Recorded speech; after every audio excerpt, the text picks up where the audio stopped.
Un jour, Carl-Henri est sorti en ville et je suis allée me promener seule à la plage. Il y avait une autre fille qui se trouvait là et on bronzait toutes les deux, complètement nues. Et j'ai regardé autour de moi quand j'ai aperçu des silhouettes sur les rochers au-dessus de nous. C'était deux gamins qui se cachaient et nous observaient subrepticement. J'ai dit à l'autre fille, il y a deux garçons qui nous regardent. Et Katharina m'a répondu, laisse-les regarder avant de se mettre sur le dos. Moi, je voulais me rhabiller et me cacher, mais je suis restée là, les fesses à l'air, dans le plus grand calme, sans aucune chaîne. Et je regardais Katharina à côté de moi, ses seins, ses grosses cuisses. Elle riait comme une gamine. Et pendant ce temps-là, les deux garçons s'étaient rapprochés. Et j'ai pu voir qu'ils étaient assez jeunes. Et le plus intrépide des deux s'est même accroupi à droite de Katharina. C'était vraiment étrange. Et Katharina s'est tournée vers lui et lui a dit « Pourquoi tu viens pas me voir d'un peu plus près ?» Elle lui a pris la main, elle l'a aidé à enlever son jean et son t-shirt, et il s'est retrouvé au-dessus d'elle. Elle l'a guidé à l'intérieur en lui maintenant les fesses. Et puis il y avait son copain qui était assis là à côté, il regardait. Et la tête de ce garçon reposait juste contre la mienne. Tout d'un coup, je me suis retournée vers lui et je lui ai dit « Moi, tu viens pas me voir ?» Il s'est retiré, il est venu vers moi et il s'est retrouvé au-dessus de moi en pleine érection. Et il m'a attrapé les seins, ça m'a fait un mal de chien. Mais j'étais complètement submergée, tu vois. J'ai joui presque instantanément.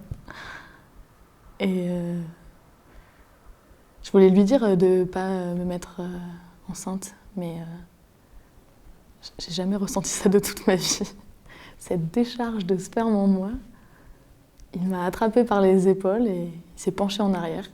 Et j'ai joui encore et encore. Après, on s'est tous baignés et chacun est reparti chez soi. Quand je suis rentrée à la maison, Carl-Henri était déjà là. On a dîné, on a bu une bouteille de vin rouge, et puis on a fait l'amour. J'ai jamais ressenti un tel plaisir, ni avant, ni après. Et puis bien sûr, je suis tombée enceinte. Carl-Henri était étudiant en médecine, donc il m'a emmenée chez un de ses amis qui s'est occupé de l'avortement. Et ça nous a soulagés tous les deux parce qu'on ne voulait pas d'enfant.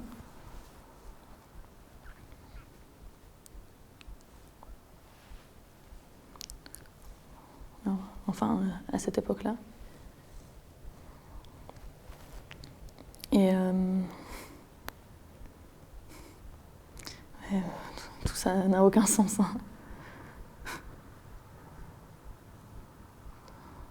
Tout ce qu'on avait prévu de faire, ça compte pas, ça compte plus.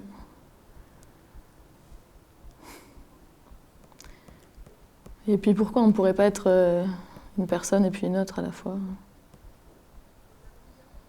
Enfin, deux personnes en même temps, quoi.